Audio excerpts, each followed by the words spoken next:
Mic check 1 2 1 2. Mic check 1 2 1 2. If anyone can hear me, just push 1 in the chat.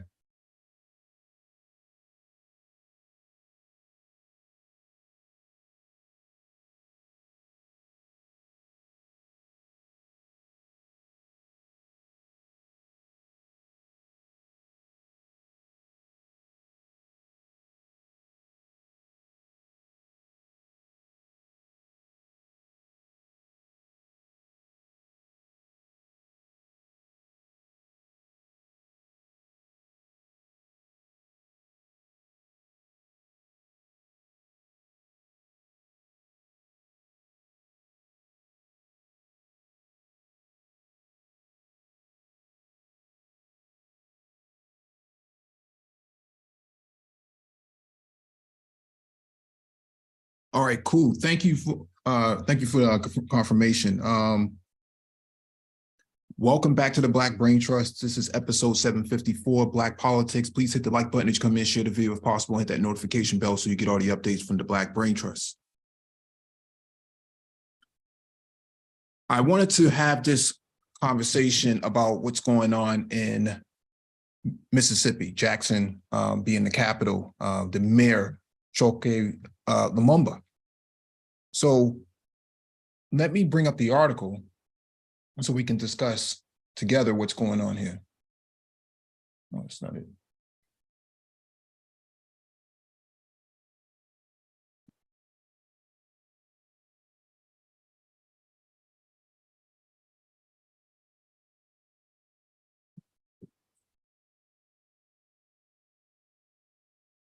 Okay, here we go.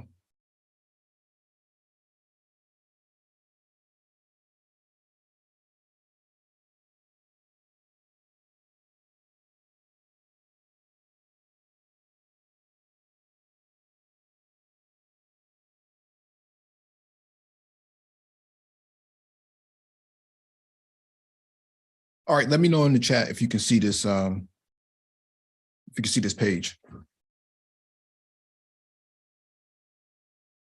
Also, let me drop the link in the chat too. Let me do that.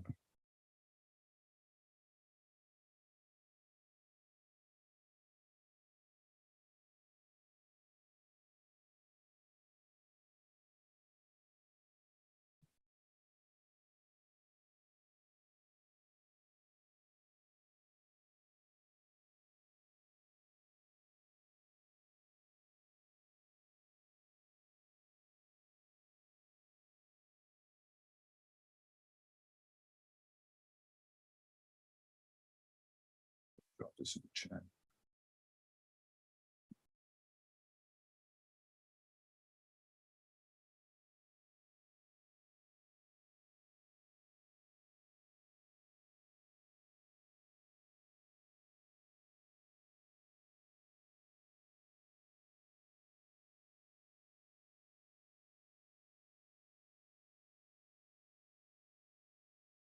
All right, let's get started.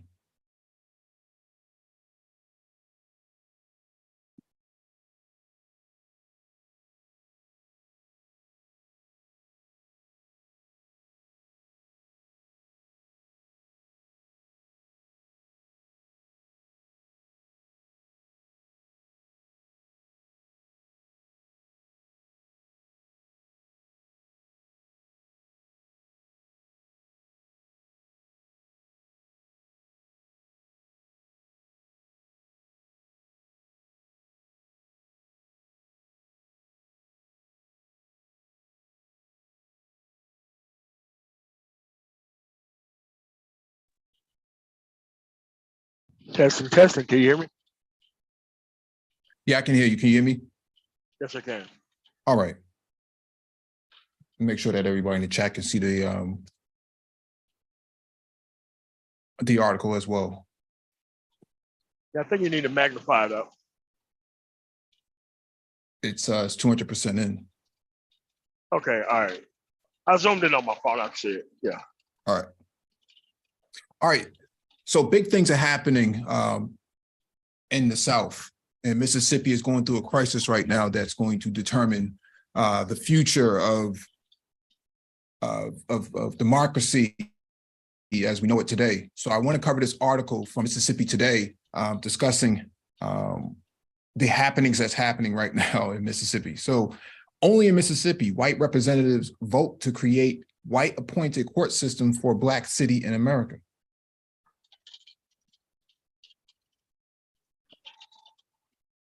A white supermajority of the Mississippi House voted after an intense 4+ hour debate to create a separate court system and an expanded police force within the city of Jackson, the Blackest city in America. That would be appointed completely by white state officials. If House Bill 1020 becomes law this session, the white Chief Justice of the Mississippi Supreme Court would appoint 2 judges to oversee a new district within the city, one that includes all of the city's majority white neighborhoods, among other areas. The white state attorney general would appoint 4 prosecutors, a court clerk, and 4 public defenders for the new district. The white state public safety commissioner would oversee an expanded Capitol Police Force run currently by a white chief. The appointments by state officials would occur in lieu of judges and prosecutors being elected by the local residents of Jackson and Hinds County, as is the case in every other municipality and county in the state. Mississippi's capital city is 80% Black and home to a higher percentage of Black residents than any major American city. Mississippi's legislature is thoroughly controlled by white Republicans who have redrawn districts over the past 30 years to ensure they can pass any bill without a single Democratic vote. Every legislative Republican is white and most Democrats are Black. After thorough and passionate dissent from Black members of the House, the bill passed 76-38 Tuesday, primarily along party lines.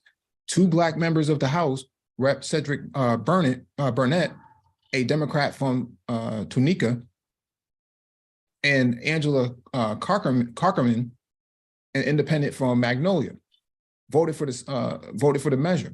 All but 1 lawmaker representing the city of Jackson, Rep. Shonda Yates, a white independent, opposed the bill. Quote, only in Mississippi would we have a bill like this, where we say solving the problem requires removing the vote from Black people. Quote, Rep. Ed Blackman, a Democrat from Canton, said while pleading with his colleagues to oppose the measure. For most of the debate, Jackson Mayor Chokwe Anta Lumumba, who has been publicly chided by the white Republicans who led the legislature, looked down on the House chamber from the gallery. Lumumba accused the legislature earlier this year of practicing, quote, plantation politics in terms of its treatment of Jackson and of the bill that passed Tuesday, he said. Quote, it reminds me of apartheid. Hinds County Circuit Judge Adrian Wooten, who served in the House before being elected and would be one of the existing judges to lose jurisdiction under his House proposal, also watched the debate. Public Safety Commissioner Sean Tyndall, who oversees the Capitol Police, watched a portion of the debate from the House gallery, chuckling at times when Democrats made impassioned points about the bill. Lieutenant Governor Delbert Hosemann, the only statewide elected official who owns a house in Jackson, walked onto the House floor shortly before the final vote. Rep. Blackman, a civil rights leader who has a decades-long history of championing voting issues, equated the current legislation to the Jim Crow era 1890 Constitution that was written to strip voting rights from Black Mississippians. Quote, this is just like the 1890 Constitution all over again, Blackman said from the floor. We are doing exactly what they said they were doing back then, helping those people because they can't govern themselves. The bill was authored by Rep. Trey Lamar, a Republican whose hometown of Senatobia is 172 miles north of Jackson. It was sent to Lamar's committee by Speaker Philip Gunn instead of a House Judiciary Committee, where similar legislation normally would be heard. Quote, this bill is designed to make our capital city of Jackson, Mississippi, a safer place, Lamar said, citing numerous news sources who have covered Jackson's high crime rates, dwelling on a long backlog of Hinds County court cases. Lamar said the bill was designed to help, not hinder, the Hinds County court system. Quote, my constituents want to feel safe when they come here, Lamar said, adding the capital city belongs to all the citizens of the state. Where I am coming from with this bill is to help citizens of Jackson and Hinds County. Many House members who represent Jackson on Tuesday said they were never consulted by House leadership about the bill. Several times during the debate, they pointed out that Republican leaders have never proposed increasing the number of elected judges to address a backlog of cases or increasing state funding to assist in overloaded Jackson Police Department. Hey, Hamilton, you might want to mute up. In earlier sessions, the legislature created the Capitol Complex Improvement District, which covers much of the downtown, including the state government office complex and other areas of Jackson. The bill would extend the existing district south to Highway 80, north to County Line Road, west to State Street, and east to the Pearl River. Between 40,000 and 50,000 people live within the area. Opponents of the legislation, dozens of whom have protested at the Capitol several days this year, accused their authors of carving out mostly white affluent areas of the city to be put in the new district.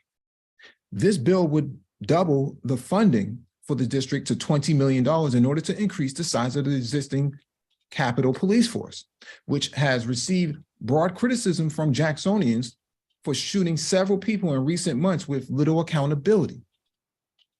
The new court system laid out in House Bill 1020 is estimated to cost $1.6 million annually. Democratic members of the House said if they wanted to help with the crime problem, the legislature could increase the number of elected judges in Hinds County. Blackman said Hinds County was provided 4 judges in 1992 when a major redistricting occurred, and that number has not increased since then, even as the caseload for the 4 judges has exploded. In addition, Blackman said the number of assistant prosecuting attorneys could be increased within Hinds County.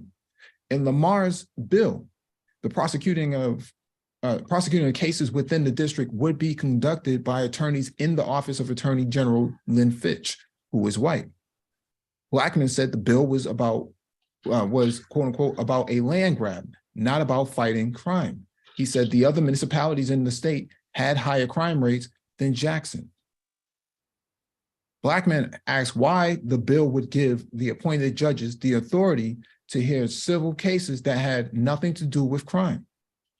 Quote, when Jackson becomes the #1 place for murder, we have a problem, Lamar responded, highlighting the city's long backlog of court cases.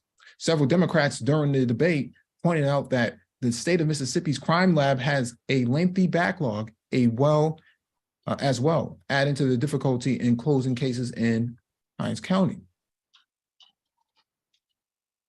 Lamar said the Mississippi Constitution gives the legislature the authority to create, quote, inferior courts, as the Capitol Complex system would be. The decision of the appointed judges can be appealed to Hinds County Court, Circuit Court.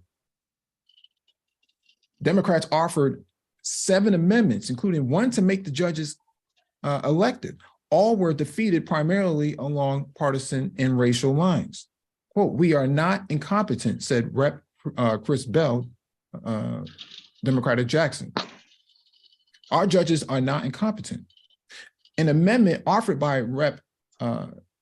Chick Taylor, Democrat of Starksville, to require the Capitol Police to wear body cameras was approved. Lamar voiced support for the amendment.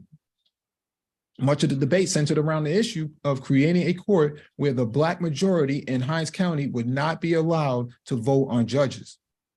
One amendment that was defeated would require the appointed judges to come from Hinds County. Lamar said by allowing the judges to come from areas other than Hinds County would ensure, quote, the best and brightest could serve.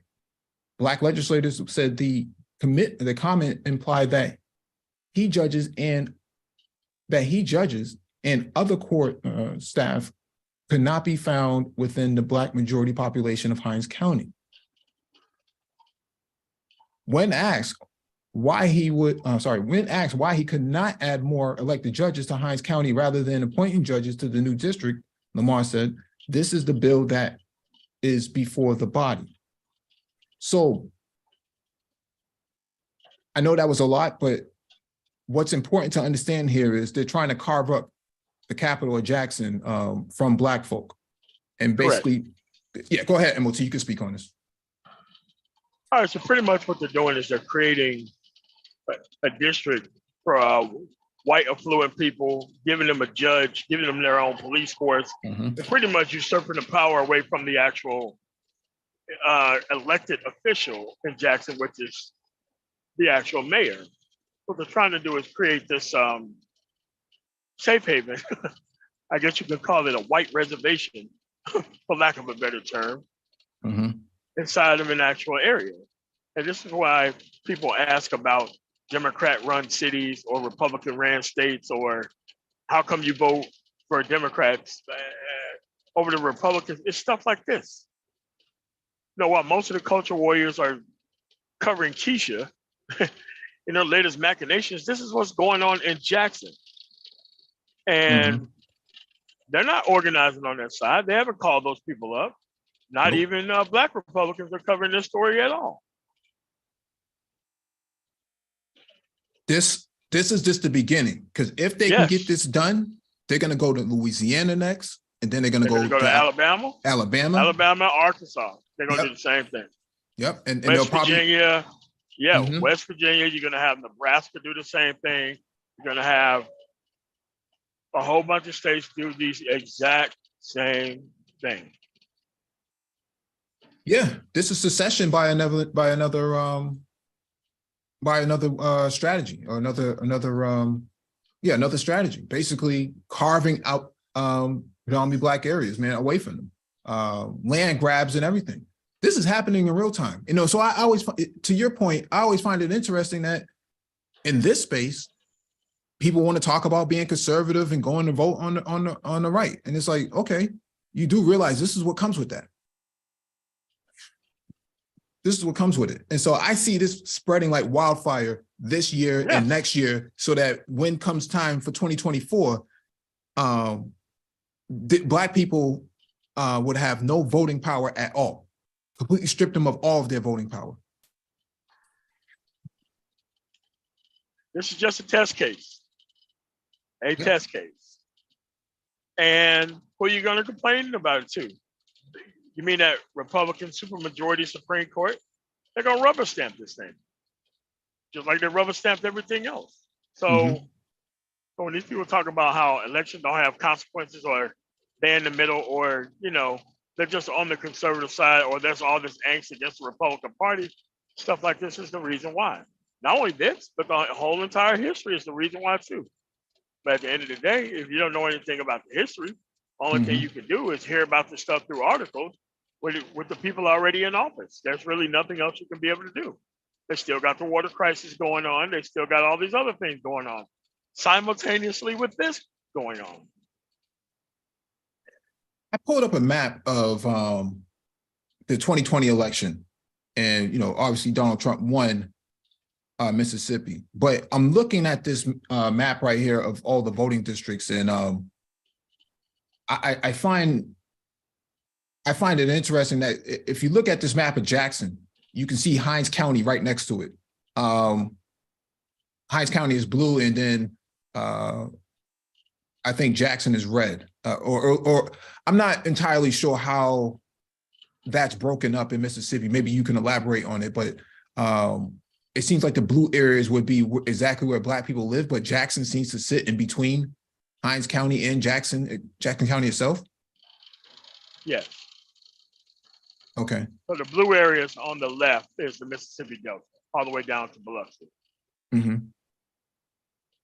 which is the more liberal areas of the state, where things kind of do function a hell of a lot better than the rest of the state, but not function by that much more. Mhm.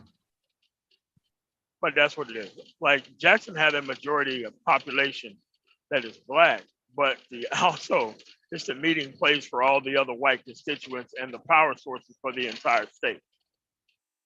So what they Unbelievable. want to do is actually create a separate capital within a capital. Yeah. to If you can believe delegitimize that. the capital of Jackson Correct. itself. Correct. So that way they can get the nonviolent parts of Jackson and make their own kind of super city just for them, have their own police force, have everything funded for those people, and just leave everyone else with nothing. Remember, this is the same state that wanted to get rid of its state income tax. Yeah. On top of all this other stuff that's going on. Isn't that interesting that Kanye got 0.3% of the votes? 28 people in Mississippi voted for this guy. Yeah. Oh, actually, 135 people voted for him in Jackson County. Interesting. But that, you know, when you really think about this is what's happening in Palestine and Israel. Israel being the occupying power, they basically have carved out sections of a country and have put a wall around it. And really, you really think about what's happening in Mississippi right now. This is supposed to take place in the next 7 days. Yes. People are down there already preparing for it. In the Delta, they're preparing for it. They're preparing for a push for it up north. Like, this is just a test pilot, the test case. And no, most of those people don't vote. They don't stay, abreast of the things that are going on. And they just wake up in a new world. One in every 3 black men are registered to vote in Mississippi. 1 in every 3. Yeah. And so when we talk about democracy, you know, there's a lot of guys in this space, a lot of people in this space who want to say that, you know, Dems haven't done anything. Well, it sounds like Republicans are doing a lot, and they including taking things from Dems, right? Taking things from Democratic representatives. And so, you know, I don't know, man. I'm still looking at this, and it's, Joe Jurgensen got more votes than Kanye West. Interesting, man.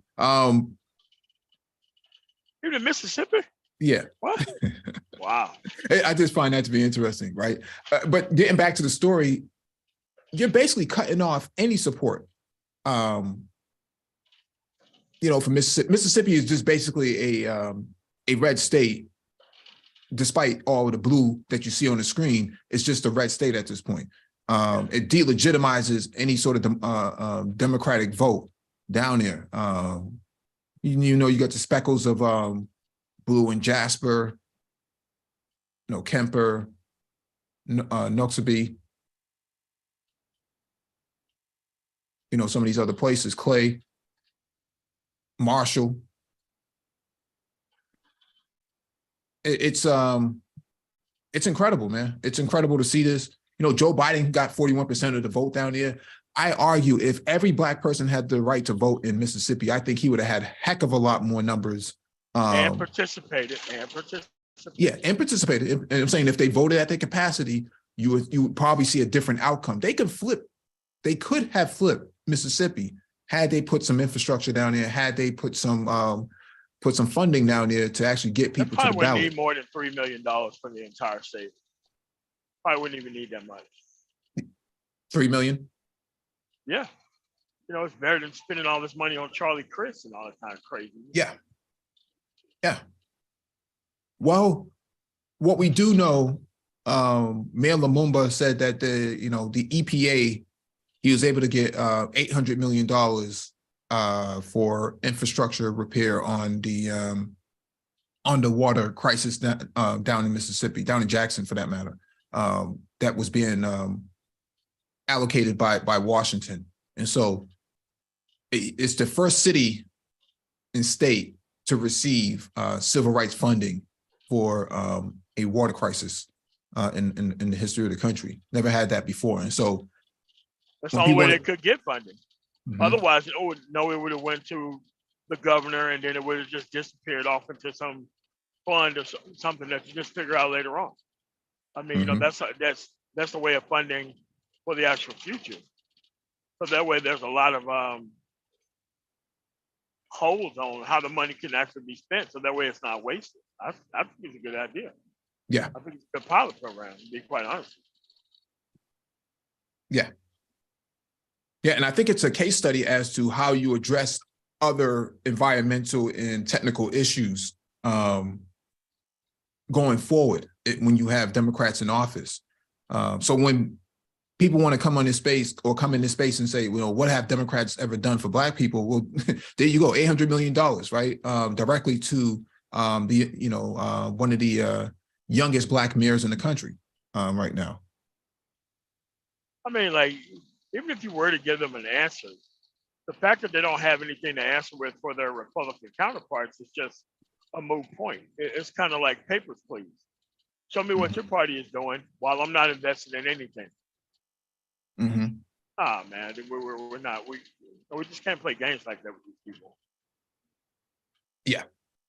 Yeah, this is serious business. You know, I'm surprised that nobody in the ministry is talking about this for all the political talk that goes on. You know, all this, talk that was happening earlier this week. Now, I don't see anybody talking about this. This is serious business. And this is only happening in the South. You don't see this happening in the North at all. No such thing as, well, not yet. Well, I'm saying in terms of like New York, Massachusetts, New Jersey, you don't see these type of things happening. No, this isn't happening. You're not going to see that. No. But you are going to see this in like rural Tennessee, rural Kentucky. Like, yeah, they're going to be trying to, quote unquote, the South shall rise again through nonsense like this.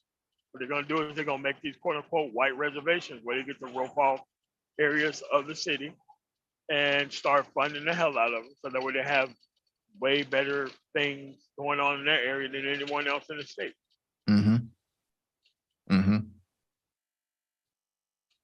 Yeah, man. Shonda in the chat says this may have been where some Mississippi legislatures got their idea from. This first popped up in 2014 in Louisiana state capital, Baton Rouge. Let me pull that up. Yeah, let me pull that up.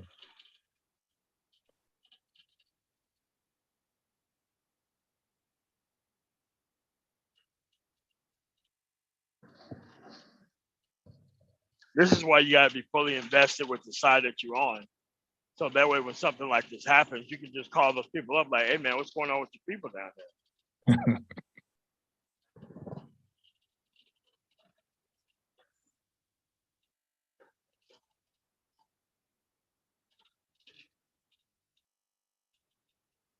Oh, shit.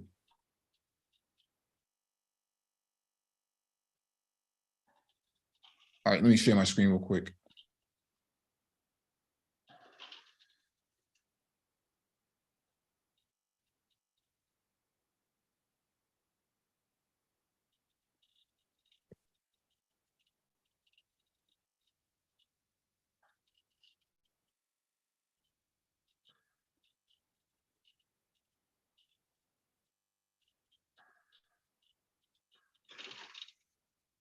All right, this is from streets.mn.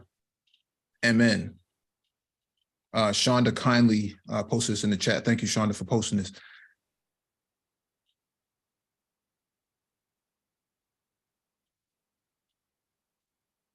An international news service. Last week, it was a news item on the BBC St. George. Currently, St. George is an unincorporated area in East Baton Rouge Parish. Louisiana doesn't have counties, they have parishes.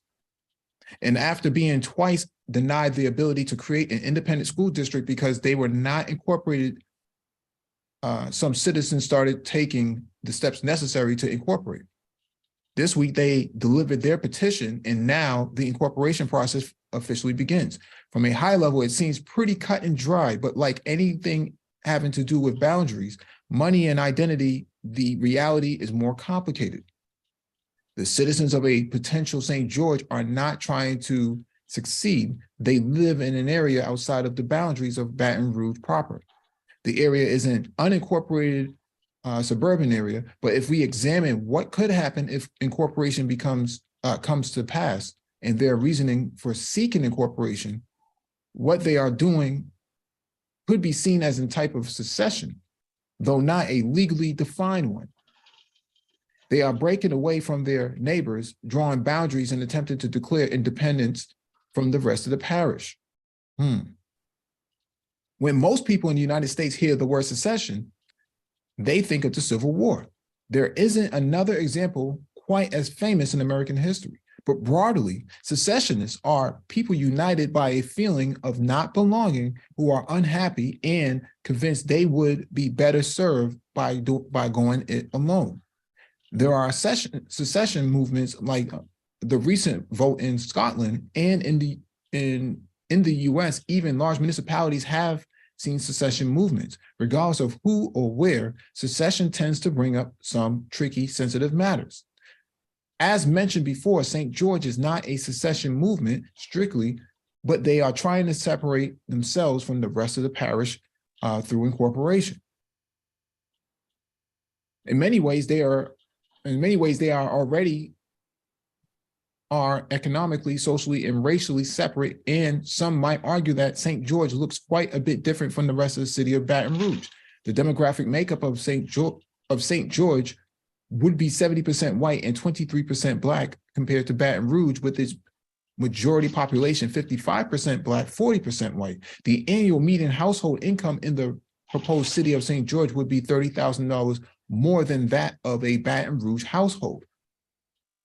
In Louisiana, the talking points and the materials from each side of the St. George issue sound more like the recent Scottish independence vote than a run-of-the-mill incorporation vote. The language from those opposing incorporation puts class and race front and center and asks how this division is different from historical segregation. The opposition models are about strength through unity and fighting for the poor. On the other side, St. George advocates talk about localized power, quality of life, safety and money for better schools. Freedom, race, and taxes are not subjects taken lightly.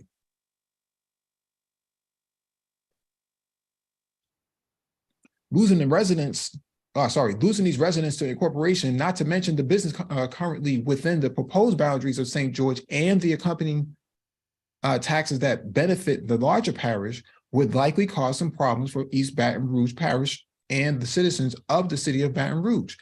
And so, if you're going to talk secession, you should probably discuss annexation, the other tool in the boundary drawing toolbox. Baton Rouge has some rights at its disposal too. Since incorporation talks began in the city, has thrown open the doors of business located within the proposed St. George municipal boundaries, a button Baton Rouge and essentially ask, quote, do you want us to annex you? We'd love to annex you. This way, the businesses, their taxes, and their property and their interests become part of Baton Rouge proper. This is working. Large regionally important businesses and institutions have accepted annexation, even started out. The Mall, Louisiana, and Our Lady of the Lake Regional Medical Center have already been annexed, and Casino and Louisiana State University have petitioned to be next. Large businesses have voted with their feet, and whether or not incorporation happens, Baton Rouge has expanded its footprint. What does all this mean for us, for citizens of other cities and other states? Well, much like that Toll story quote about unhappy families, every secession movement is unique. Strict municipal secession is rare. However, areas would need to succeed and then incorporate, or succeed and be annexed by another city simultaneously. But perhaps the largest secession hurdle is proof. Municipal secession is rare because neighborhoods or sections of cities have to prove to themselves, to voters, to politicians, that they are capable of providing on their own all that a city provides, that it is in their best interest to succeed, that their secession is not detrimental to the interests of the city from which they are trying to secede, and that there is just cause to sever that connective tissue. In Minnesota, it is called detachment. Yes, sounds more like municipal conscious uncoupling than the fiery reality of secession, but it is still a break. It is the disconnecting of a city that forces people to decide where one stops and other starts, where and why boundaries should be redrawn and how to fit the pieces back together when the dust has settled. It's a nasty, horrible breakup with public libraries, public schools, sanitation facilities, fire departments, and taxes. Cities would obviously prefer to avoid it, but just threatening secession can be a powerful weapon for neighborhoods. Staten Island threatened secession, and their bid made it all the way to the governor's desk before it was halted. Enough political will was garnered through their threat to get the Fresh Kills landfill closed. And in Los Angeles, the threat of losing the San Fernando Valley to secession eventually led to political concessions in this form of greater decentralization of power and an additional city council member for the valley. When the secession talk transforms into secession movements with political weight cities can't help but listen to demands. It's the mediation phase. Sovereignty and unity are at stake, as are the tax base, regional importance, economic stability, etc. This is how secession, or possibly incorporation in the case of St. George, can be used for tangible change without going all the way. Boundaries might not be adjusted in the end, but it will be interesting to see what happens in East Baton Rouge Parish. The petition signatures have been submitted. Now we wait to see if there will be a referendum in the spring and whether St. George will come into being. You know, I know Charles Blow, you know, he probably means well, but he says, you know, Black people up north should move to the South. And I'm saying, fuck no. How about no? I don't know, man. I just think that it's a good idea if people are going to do something very connected, but you just can't have a bunch of random yokels with or without skills just move to the South and just expect things to pop off. It's not how that works, man. Mm-hmm. Right. Ernest Terry, you got anything you want to add to this? Yeah, yeah. How you guys doing? I'm originally from Itabena, which is Northwest, and my mother lives in Jackson. She's been living there since the late '90s, retiring from Bell South. So when I go home to Jackson, mm-hmm. And I mean, they literally hate the mayor. They hate the mayor with a passion. Mike, they hated his daddy, who was mayor, and his daddy died in office maybe a year into his first term. I think he had a heart attack or something. And you know, his daddy used to be a Black Panther up in the Detroit area. Okay. But they hate the mayor. I think you're spot on. I think they're trying to create a Northeast Jackson. That's mainly the Northeast side of town. And with this, they have a governor's election coming up in November. And the latest polls I saw was, really? Yeah. So they might have a chance in an off-year election. And I think the Democrat, in some polls, he's ahead by a couple points, and in other polls, he's behind by, 2 or 3 points. If this guy's re-elected governor, I mean, this is going to be on speed dial. So I think that Democrat has to win for a stopgap, because I think they're trying to succeed from Jackson, because Jackson, sort of like Atlanta, I think are the only two cities where they have 3 distinct characteristics. They're the largest city in the state, they're the blackest city in the state, and it's the state capital. I think Atlanta and Jackson are the only two in the country with those three distinctions. But they hate him with a passion. I mean, they really want that airport. They want that airport. The city controls Jackson International Airport, and blacks run the airport. So I don't know what else to say, but they just despise him. But what do you think is going to be the impact? The impact of. I'm sorry, I didn't mean to interrupt you. I want to know what do you think the impact will be on Black people going forward in Mississippi, or Jackson as in? Yes, yeah, Jackson. In Jackson, I don't know. They're trying to gentrify, but Jackson is Jackson is its own little city in Mississippi. Mainly Black people in small town Mississippi, when they come of age and they want to migrate, they either migrate to Memphis or Jackson. Like most of my family did. And the mayor just won re-election in 21, so he doesn't leave office till 25. You can't run, you can't run for 3 terms. So it'll be interesting. So this will be his second term then? He's on his second term right now. Okay. And he's a good man. He tries to get along with them. But they really got pissed off when Biden sent that $800 million. I mean, yeah. They sent the $800 million specifically to the city of Jackson. Not for the state to handle it and do what they want to do to it. But right. They despise that man. They despise him.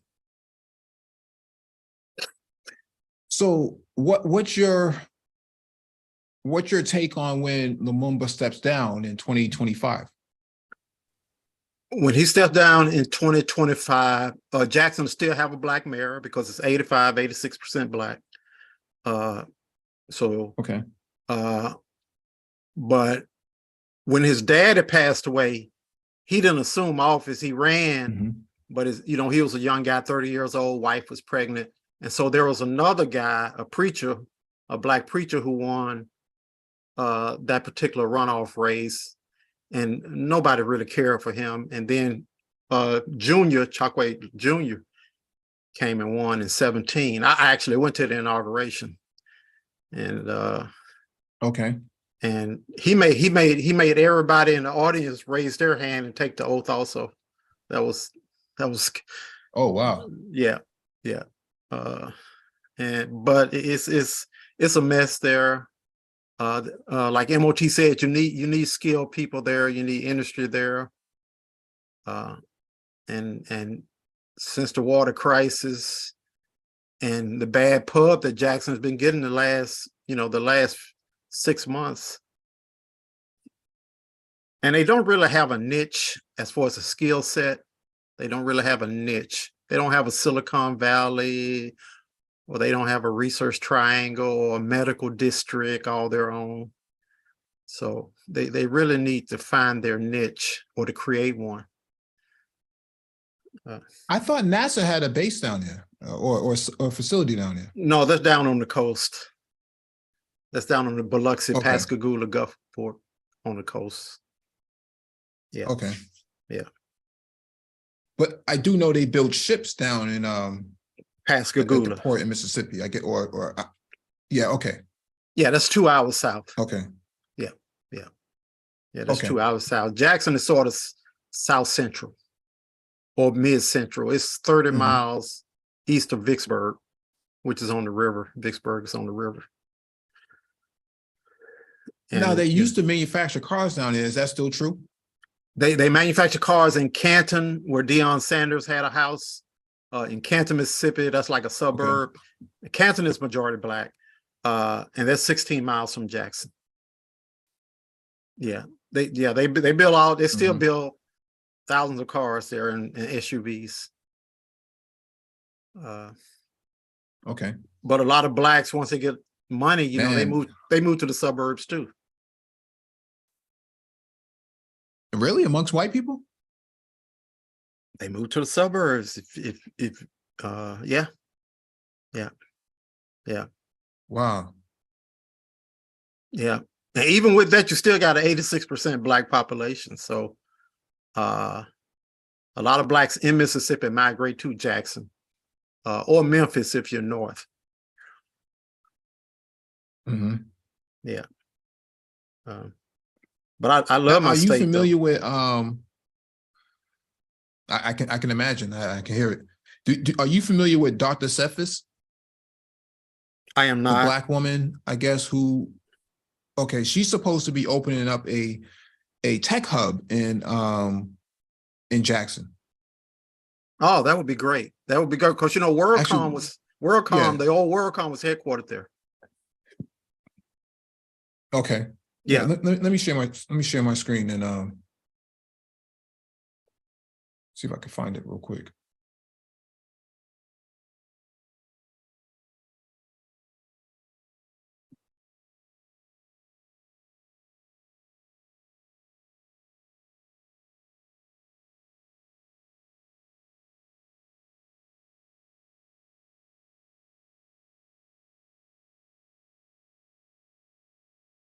But MOT was also right too. This is a trial balloon. They're going to do this to the rest of the South.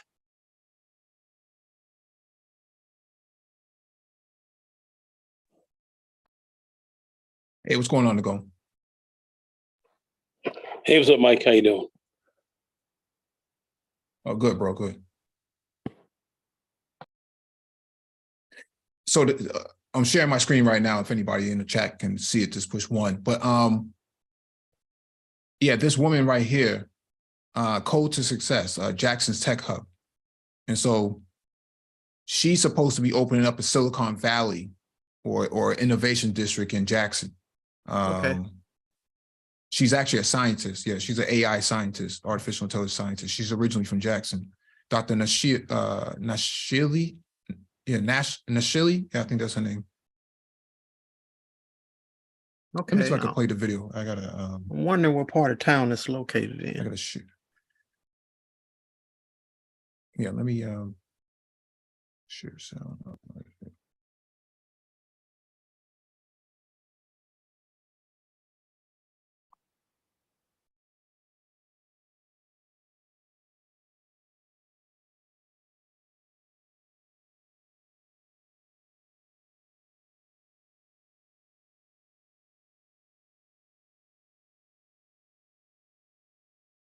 The Google Career Certificate program completely changed the trajectory of my life.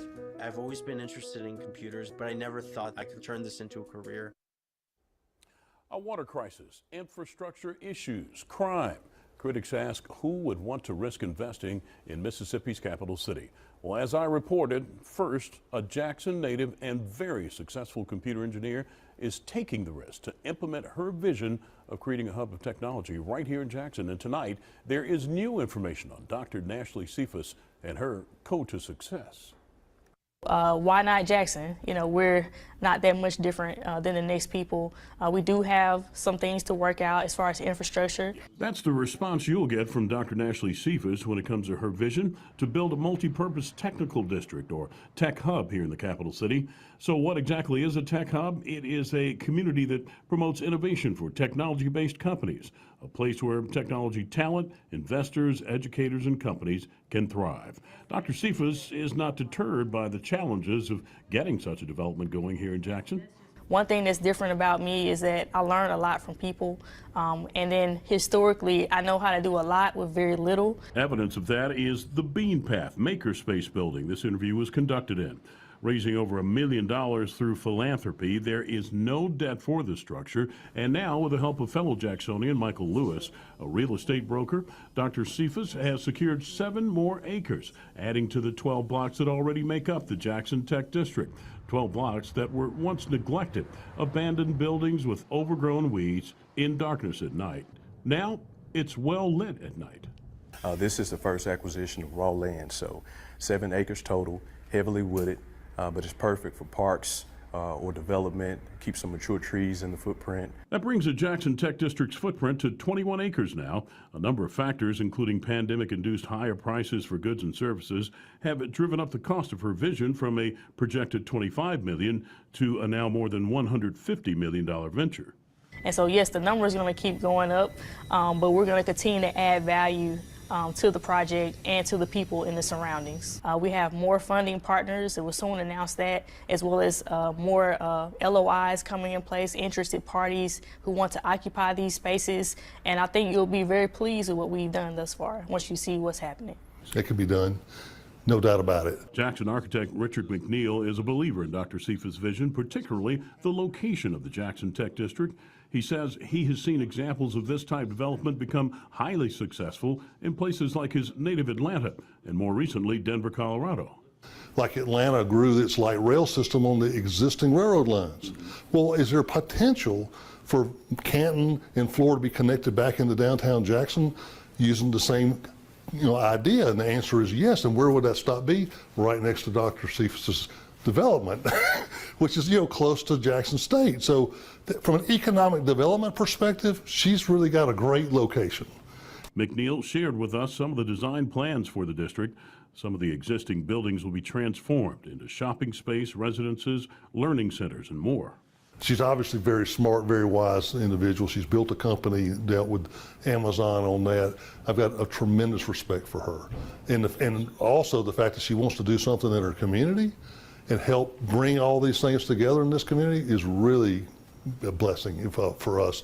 Well, I'm passionate about the business for sure, but I'm really more passionate about what they plan to do for the children in Jackson. They just recently wrapped up a summer camp. These children had robotics. They were doing 3D models for architecture, and just seeing what type of launching pad this will create for them, I'm excited to see. So has a 36-year-old Jackson native and successful computer engineer cracked the code to success in the capital city? Time will tell.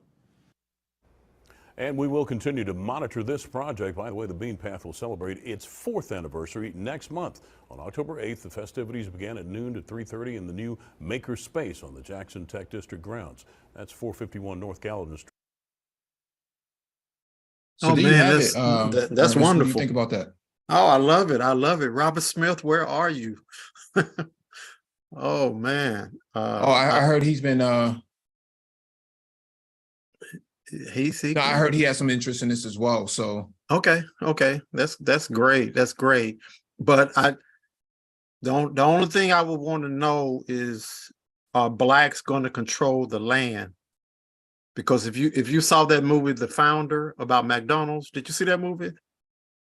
The Founder, about how Ray Kroc legally stole McDonald's from the McDonald brothers. yeah, What happened was he bought the land, and the McDonald brothers, they didn't own the land, and so Ray Kroc legally stole.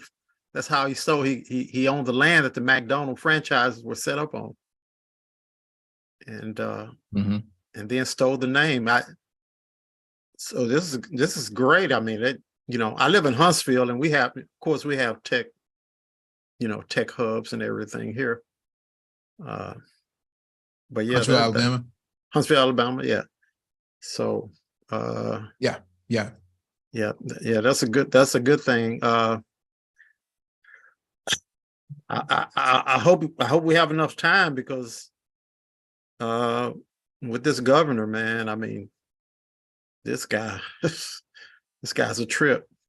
Well, that's why I wanted to get you. Yeah, that's why I wanted to get your input on this, whether or not you were familiar with what was going on the ground. I had some intention on going down there to see the tech hub itself, but once the flooding in Jackson happened, I was like, that's off the agenda now. But I do have renewed interest, especially seeing all this calamity that's happening to Jackson. So anything that I could do to support down there, just showing up and sitting in on some of these ventures that's happening in terms of the tech hub. I have definitely some interest in that. So Yep.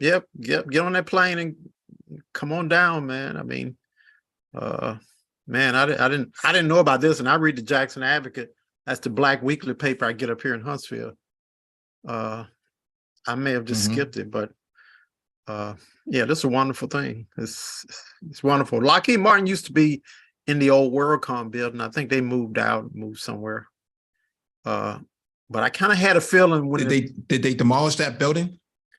No, I think the building is still there. I think Continental Tires or another corporation has it. I think Continental Tires has it. That's out in Clinton. That's out in the suburbs. That's in Clinton, Mississippi. I'm glad the area is next to Jackson State or close to it. Well, that's a part. Well, that's what I was trying to get to. What she's doing is exactly what we have been talking about on Black Brain Trust for since its inception. That this is how you revitalize Black neighborhoods, Black cities, into being fourth industrial hubs. Okay, this is capable of being done and replicated across the country, and it doesn't cost you, what you're sending to Ukraine, 150, $200 billion.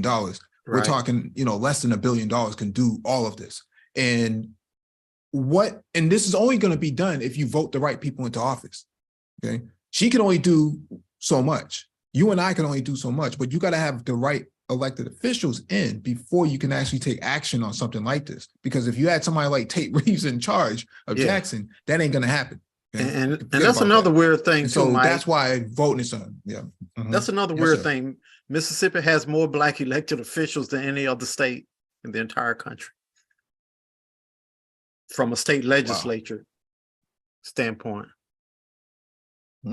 They have more Black elected officials than any other state. And another thing too, Mike, speaking about the tech side of Mississippi, there's something in Mississippi called the Mississippi Coding Academy. I don't know if you're familiar with it, but it is a free 11-month. I've heard of it. Free 11-month program where if you qualify, it's like going to a job from 9 to 5 for 11 months. They teach you how to web design and all that, C# and all that. And at the end of the 11 months, they set you up in Mississippi with an IT job. And they have a hub in Jackson too. No, but that's where I was actually trying to go with this, is that these are all components of a larger incubator, or a larger ecosystem. And so in order for all this to work in the capacity that you would want, and the desired outcome that you want, you have to have the right pieces in place. And so that Mississippi Coding Academy and and this Jackson Tech Hub and Jackson State, all of these are necessary components of that ecosystem and the money that's going to come in, because Jackson, I read that Jackson's going to put 150 million into it about a year or so ago. And so that's how you build out industrialization in the fourth industrial economy. This is how you build it out. Okay, it has to be especially well thought out by people who actually know what they're doing, and not people who shoot from the hip from StreamYards. And Benny Thompson, who's a congressman that represents Jackson, he led the January 6th committee. He's right there in Congress, and he can get funded for that. There is funding that was in the infrastructure bill. That's what the infrastructure bill was designed to do, was to add funding to places like Jackson. Okay. And so you talk about $1 trillion, you're not going to get $1 trillion from someone who doesn't, have your best interest. And, the last administration who tried to overthrow the government, he had none of this sort of ambition at all. That didn't even exist on his agenda. And so we talk about politics in this space because it's so important to transformation like this, right? You're not going to be able to get things like this done with obstructionists in office. It's just not going to happen. And I don't know why so many Black men gravitate towards the obstructionists and then say Dems don't do nothing for the city. Well, when you look at something like this, Dems are doing something for the city.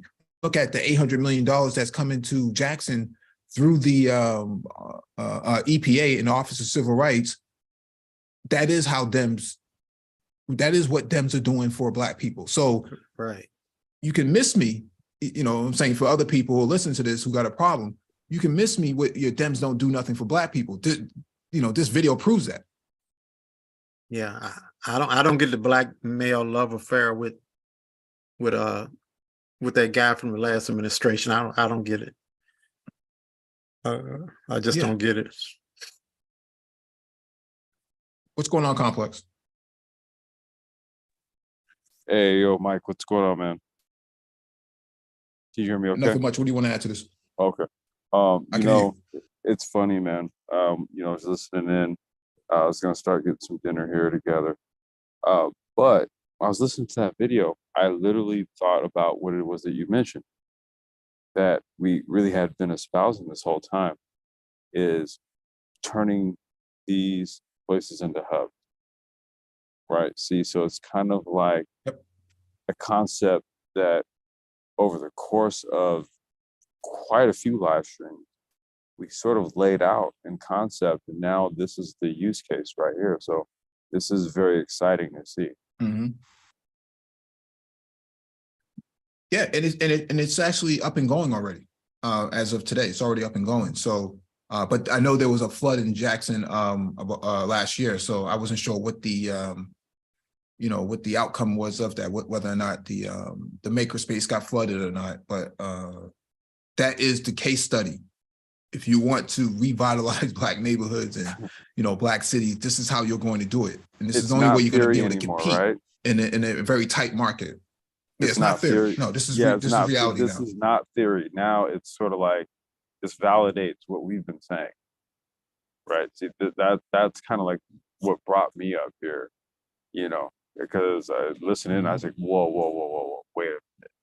You mean to tell me all these live streams we were talking about, wait, so she went and did this? And not saying that she got the idea from us, but I'm just saying, like, this is things that we put together based on what it is that we had been doing in terms of research, reading, and seeing, you know, industrial shifts, social swings, economic swings, right?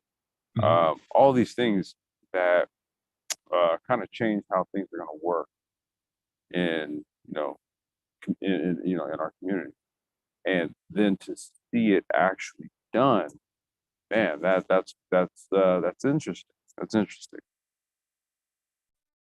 And she's a scientist. Keep that in mind. She's a scientist. She's an AI scientist. Okay. For all the talk about the gynocracy, the matriarchy, the Bilderberg, and all that other stuff, man. Here you have a Black woman who's bringing her resources in.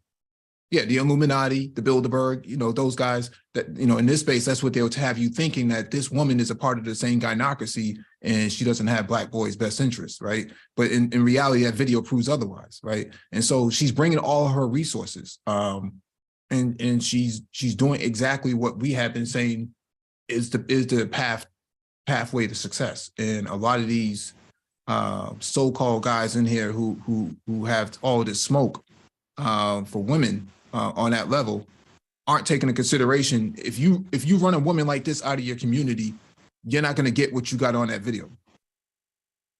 I mean, dude, look, I'm just gonna say you have to kind of understand this new paradigm we're in.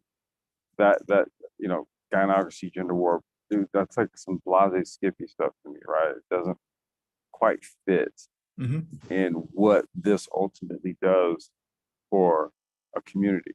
And I'm saying over the long term.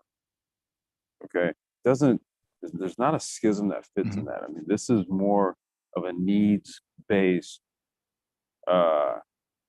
project from an industrial standpoint. We have to really kind of remove these bullshit social media memes and concepts out of the conversation and out of the equation.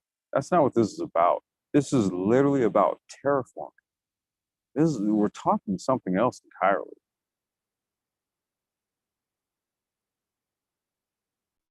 Yeah, but none of this can be done without political backing, and that's kind of like the cornerstone behind all of this, right? They're trying to take Jackson away from Black folks. You know, Jackson's over 80% Black, And so there is a need to defend the community literally from outsiders at this point, because the value that it brings and it offers. Well, didn't we Ernest, you were also going to say something? didn't we also postulate here that that by doing these things, this actually wards and it staves off gentrification attempts, right?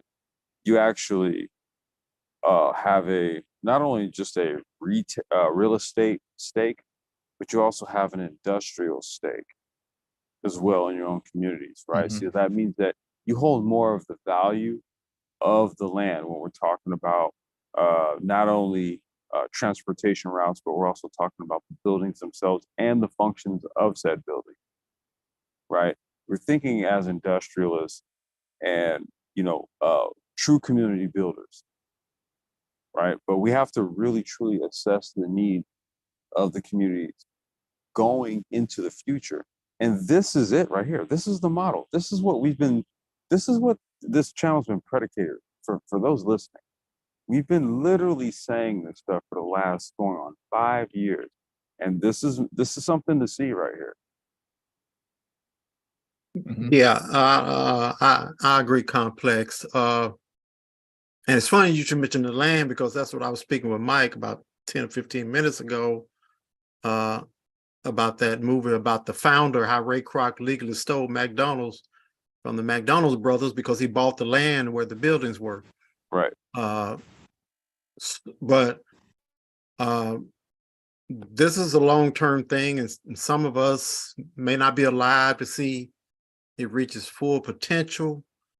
But, Cornelius Vanderbilt's not alive, and Vanderbilt still, the name is still there. What sort of gives me a little pause is that Jackson, the residents of Jackson, the Black residents of Jackson, they have to up their skill set knowledge, because what you're going to have is sort of like what Huntsville is. Half of us weren't born and raised in Huntsville, and we migrated here for the tech employment. So if that gets off the ground, which I think it will, and the Jackson population, the Black population in Jackson, doesn't have the skill set, then all of those high-tech hubs right there in Jackson, you're going to see a great migration of non-Blacks into Jackson for the work. Let me disagree with you on that, because go ahead, Mike. Yeah, let me disagree with you on that, because the kind of the purpose of that tech space is to cultivate the talent, right? It's an incubator, essentially. And so your talent development has a life cycle. It's usually that it could be anywhere between 5 to 10 years for any area. When you think about Silicon Valley, and you had Apple and many of these other startups back then, it took 1, 3, 5, 7, 10 years for them to get their product off the ground.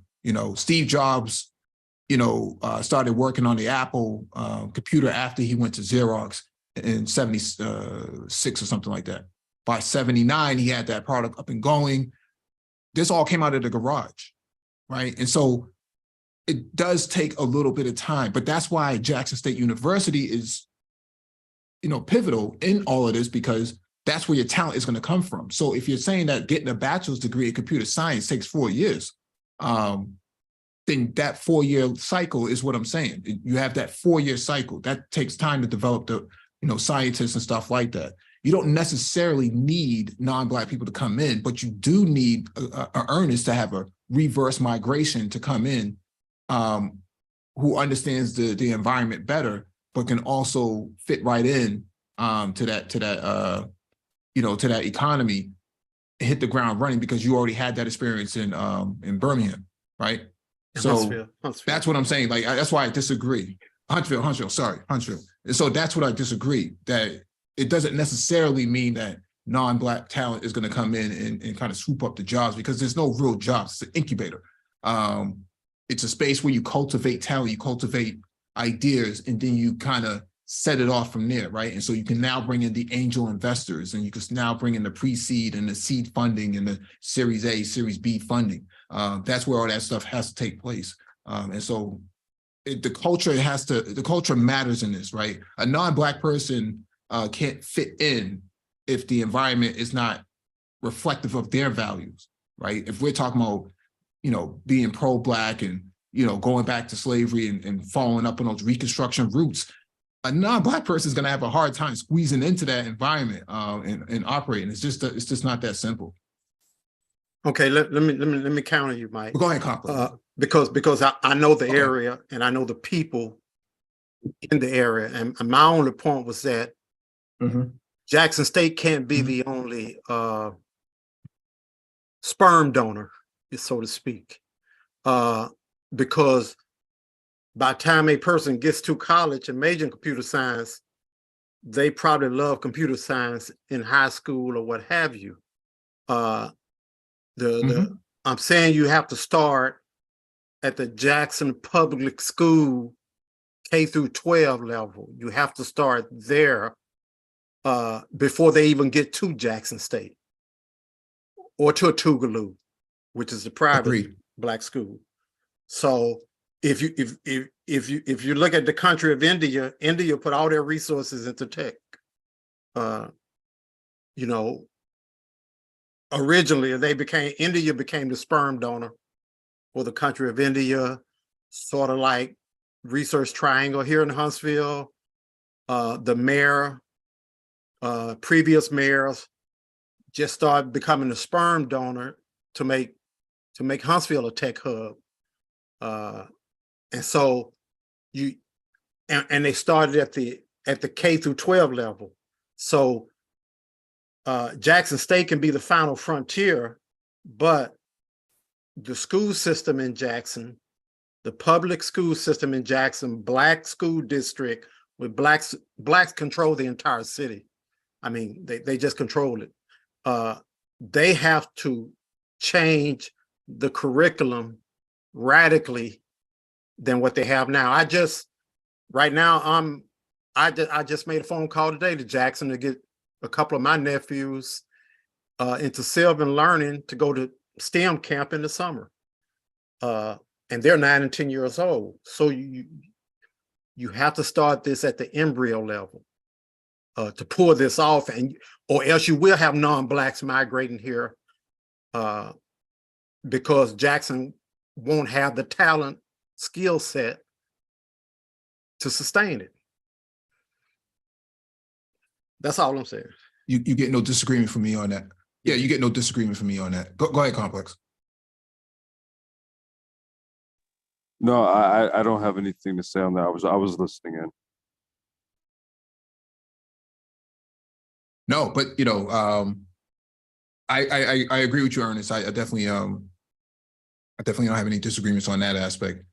But going back to the original topic, Jackson is under attack. Mayor Lumumba is under attack. Black people are under attack in Jackson, Mississippi. And I think it's interesting that we had a conversation earlier this week about the Democratic Party being lackluster and not really offering anything.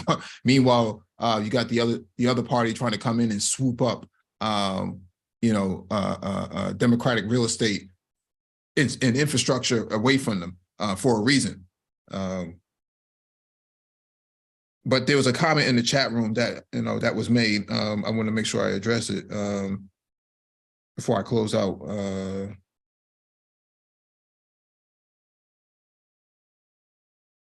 Let me see.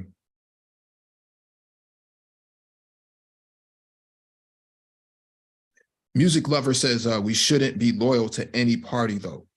The thing here is it's not about loyalty, but which party upholds your material interests. Okay. Which party upholds the material interests of Black people collectively? That is where I am. And I think what happens here is, I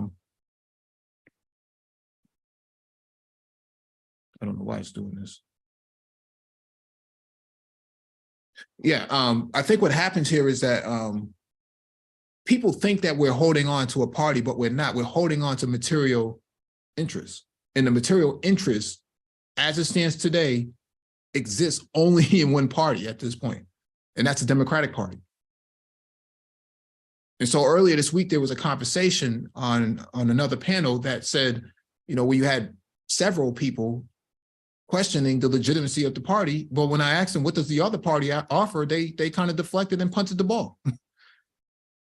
Well, if you can't tell me what the other party's offering, how can you say that one party is this lackluster? It doesn't make any sense.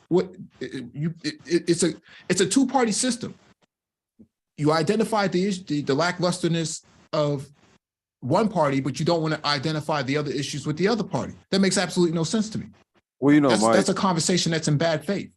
Well, you know, Mike, not only that, but, you know, if one is to speak from experience, you know, it was, I won't mention his name, but it was a Democratic politician who was the one who assisted me with the process of being able to engage in public business here, right?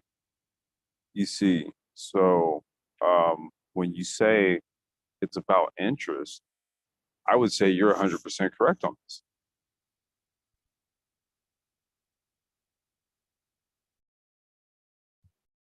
Yeah, absolutely. Yeah, the thing here is, Music Lover replied in the chat again. He says, that's really not true, though. I am in real estate and I did very well under Republicans.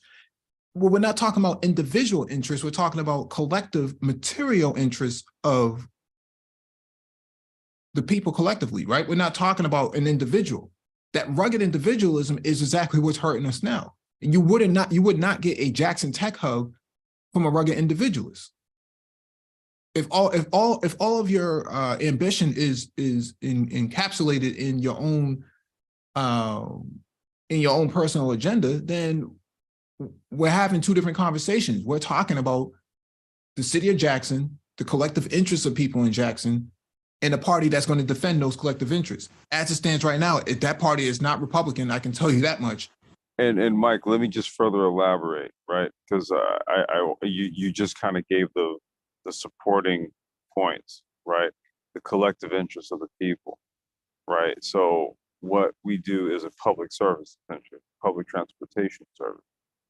And the interest here is for mobility, right?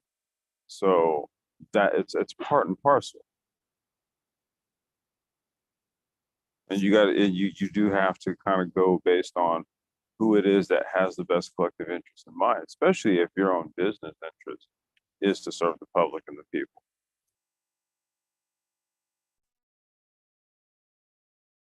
Yeah. No, it's just that see, he's still replying now. He says, nope, most black folks don't want to go into business. But it's not about going into business, because we're talking about water infrastructure, right? If you're saying that has nothing to do with there's a lot of static I'm sorry, feedback coming my from bad. That's me. My bad. Yeah. If you're talking about water infrastructure, right? Sanitation infrastructure, that's not a rugged individual thing. You don't say, well, it doesn't impact me. No, it impacts everybody. People need clean water to drink and a toilet to flush. What's so difficult about understanding that? There's only one party that's going to back it up and defend it. And at this point, right now, that comes from the Democratic Party. That $800 million did not come from Republicans. It came from Democrats. You want people to forego, the interest in the party because you don't think that we should be wedded to a party, but your material interests are wedded to a party at this point. There's only one party that's going to defend those material interests, and that's the Democratic Party. The Republicans have no interest in defending environmental infrastructure, civil infrastructure at all. Go look through the South. It's rife with, poor infrastructure. In fact, look at the infrastructure report card. Very poor in a lot of these conservative-run states. And so what I'm saying here is, it's not about being wedded to one party or not, but where are the collective material interests of Black people at? And that's only in the Democratic Party as it stands, which is why you see so many Black people vote Democrat. What's going on, Paul? Hey, what's up, gentlemen? And I got to tell you, man, like, I voted with my feet. couple of years ago because, again, it's not a party affiliation. Your mic is breaking up a lot, Paul. Oh, my bad. Hold on. Let me see if I can fix that. Hey, what's up, Paul? I was gonna see. Yeah, it's a little I choppy. want to get closer to the. All right, hold on. Let me see if I can fix my connection. Give me a minute. Okay. Yep. He said you can't be all emotional about it. I'm not emotional about it. I'm just making the point, you know. Because I mean, we're having an actual conversation about an undertaking that's happening right now in Jackson, Mississippi. Only one party is trying to usurp Black people in Mississippi at this point, and it isn't Democrats. So, Yeah, and the brother doesn't understand history.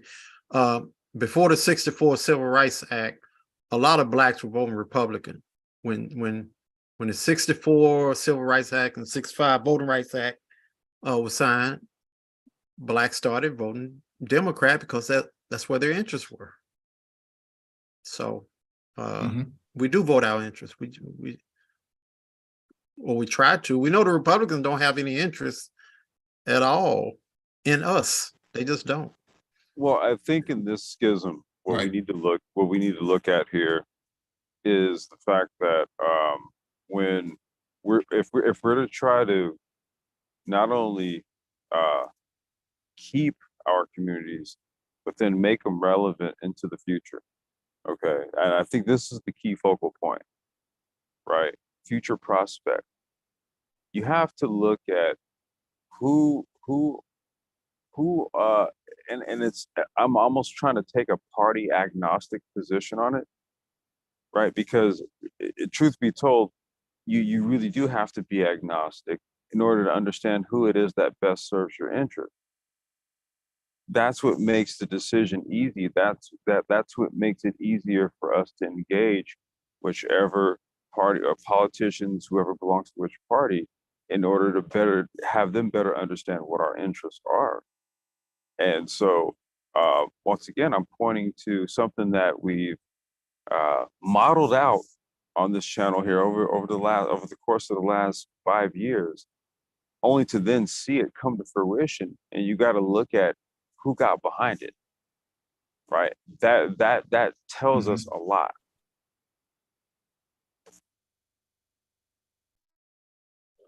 All right, is this any better? You're good, Paul. Yeah, How it's you doing, great. man? Fantastic. Let's go. All right, excellent. So yeah, let me tell you, man, like no BS. I voted with my feet 2.5 years ago because it was in high school. I read Malcolm X's book, and Malcolm X, like before he got killed, man, he was like, man, forget all of this stuff. The help that we getting from Democrats suck. And the fight that we have against the Republicans, well, that's just plain to see, right? Like they don't like us. They don't want anything good for us, but they're willing to use us. But unfortunately, the same thing is true with the other party as well. Like, so honestly, I think that over time, people are going to come to realize that like that friend with a knife in his hand is a little bit more dangerous than just an avowed enemy, right? But I think that it's not only a problem that Black and Brown, Hispanic, Latino folks have. It's a problem that Americans have in general because international corporations run America, man. So in politics, unfortunately, the average American citizen doesn't have really much support or backup from anybody. And if you Black, forget about it, man. I don't disagree with you that, you know, you do have dysfunctional local governments in across major areas in the United States. I don't disagree with that at all. But in the context, in this conversation, where a city is going to be basically annexed, through one party, and on racial lines, it's not really that difficult for me to see where I need to be at if I'm in Jackson. If I'm in Jackson, a Republican and a white person, is part and partial to my demise at this point. It's not like they're offering an olive branch. They're coming there with with bulldozers, political bulldozers, to take whatever these people have on the ground. And so that's why I brought up the tech hub, because I wanted to know where does this stand in all of this? Because if they can come and usurp the whole entire city, you know, what does that mean for the infrastructure that Black people have put up themselves? Does that mean that that's going to be taken from them?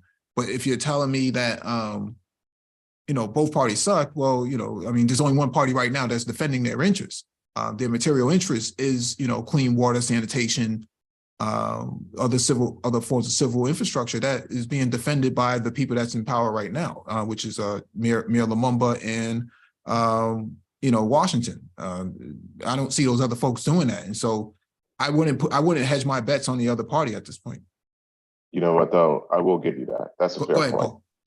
I'll give you that. That's a fair point because, yeah, both parties do suck and you sold out either way, but there is a greater possibility for you with one than there is the other. Yeah, I will give you that. That is true. Hey, Paul. And go ahead, Paul. but I was just going to say real quick that we left out of Atlanta, but my wife's family is from Florida, and I'll tell you exactly what they do. They call it eminent domain, and there was a Blacks only beach that all of the Black people got relegated to. And so Black people brought property down there, and as soon as it became a viable commodity, they used eminent domain and took those people's stuff. Ask any Native American. They just take your stuff. And I mean, like, that's just what this is with some pretty words put on it, right? So no, you are correct. You got to start from where you at, and you got to start with what you got. So like, these politicians are not good people. They respond to pressure. So like, unfortunately, the only way to get them to actually do anything that's of any interest to any group is to collectivize and pressure them. Yeah. Yeah. I mean, I would. Democrat, you know, yeah. Go ahead, Ernest, please. Okay. Yeah, I read Malcolm's biography too, but Malcolm didn't encounter these Mississippi whites. They weren't the same like they are now. We know what the Mississippi whites were during Malcolm's time, and not much has changed. Go ahead, Mike. No, I was just going to say that what it comes down to is that, you know, parties are used for, you know, parties are political infrastructure. You want to be in the best place that provides shelter for your material interests. And at the end of the day, you in this country, you have to vote to be a part of the system. You have to in order to participate in the system, you have to be at the ballot box, because that's the only social technology that you have to advance your interests outside of money. And when you start talking about people in Jackson, they don't have a whole lot of money to work with. And so it's one of the poorest states in the union, Arkansas being number one, I think Mississippi being number two, and West Virginia being number three or something like that. So for that reason, the only sort of social technology that can be used is democracy and voting at the ballot. And you have to choose a party to align yourself with that aligns with your material interests. And so that's all I'm saying, that we're some people in this space will look at the Democrats as the worst of two evils. But all I'm saying is leverage the infrastructure for your best interests collectively, because that tech hub is not going to move by itself. It needs equal participation with the people on the ground in order for it to function. It doesn't function on its own.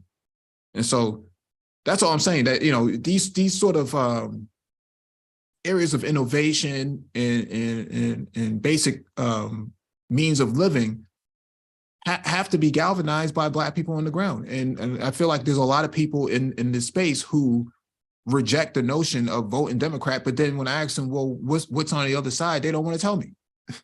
And so it's like, well, how do you expect these neighborhoods and these communities to turn out to be what you think they should be, on par with other communities? Well, if you don't feel that there's any interest in voting, and you don't feel that there's any interest in investing into it, what do you think is going to come out of it? You know, you can only get out of it what you put into it. So that's all I'm saying.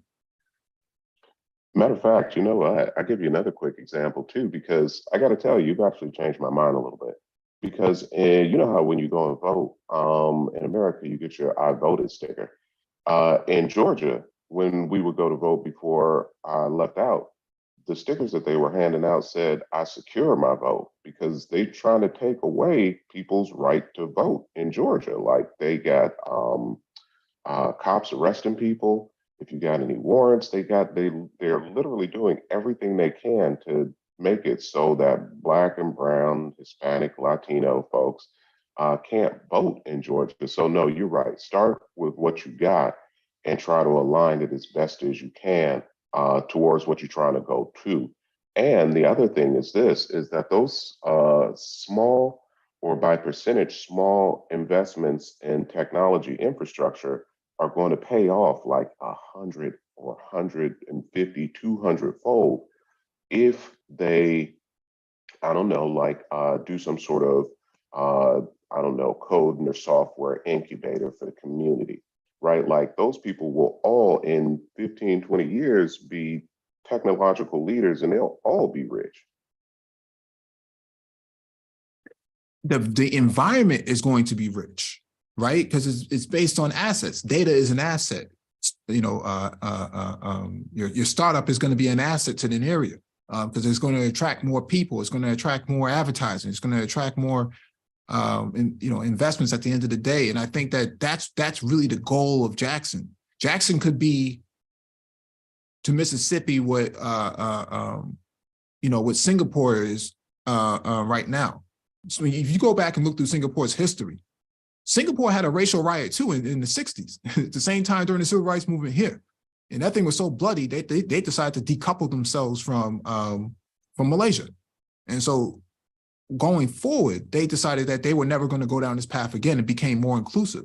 And so they became an entirely new state, an entirely new country on its own. And look at where they are now. If you look at their history, decade over decade, they exploded in the 90s with good politicians in place with good political reform, allowed them to be a dominant power in Asia. And they're actually the smallest country in Asia right now. And so, and they don't have their own, agricultural resources. They have to import 80% of their food. And so I'm saying that where there's a will, there's a way. And if you got people on the same page, politically and socially, man, you can get a whole lot of things done. And I feel like in this space, you don't really see guys on the same page at all, man. You see a lot of guys who are like, man, I'm just going to stay home and I'm, I ain't doing nothing. I'm not voting. I'm not getting involved in nothing, but, I want somebody to improve the community. And I'm like, who do you think is going to do that?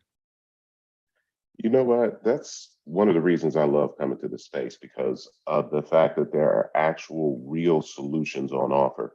And yeah, you're right, because like American history, there is a ton of racial issues. There are a ton of all that stuff. You're never going to decouple people from that. But what you can do, I think, is form interest groups that say, hey, listen, this isn't complicated. If we can secure these resources to do this thing, it will benefit this group in this way. People follow money. And you're not lying about Singapore either. That is a very true depiction of their history over the past 40, 50 years. And man, I just flew out of Singapore at the nighttime. And man, when you fly out of Singapore at nighttime, it is hard to tell where the city ends and the ocean begins, because there's so much commerce. There's so many boats lined up to go in that like the distinction is hard to tell from the sky. Their economy is booming. And it's not because, they solve racism. It's because they followed the money. They also structured their system so that everybody has access to social housing. They made sure that homelessness was eradicated, or at least minimized at best. They invested early into education. All the things that are necessary to have a functional society, they went ahead and did it.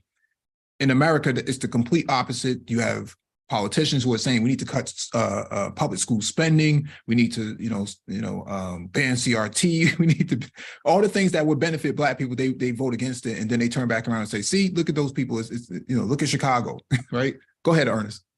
Okay, if the Democrat running for governor this year in Mississippi, if I had his ear, I would tell him to, as far as campaign advisors, I would have him to truckload a lot of Blacks on his campaign in the Black areas, and truckload a lot of campaign advisors in the white areas in Mississippi.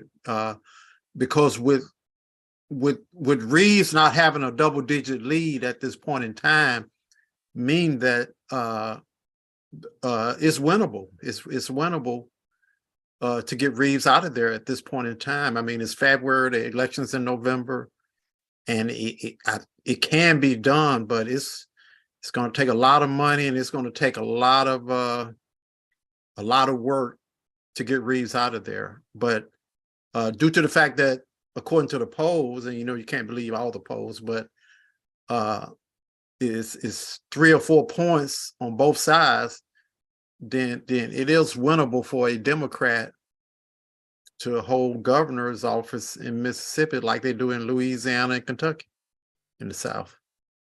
Mm-hmm. Mm-hmm. Yeah, I'm gonna have to pay attention to that. Put that on my radar. Any closing thoughts, Complex?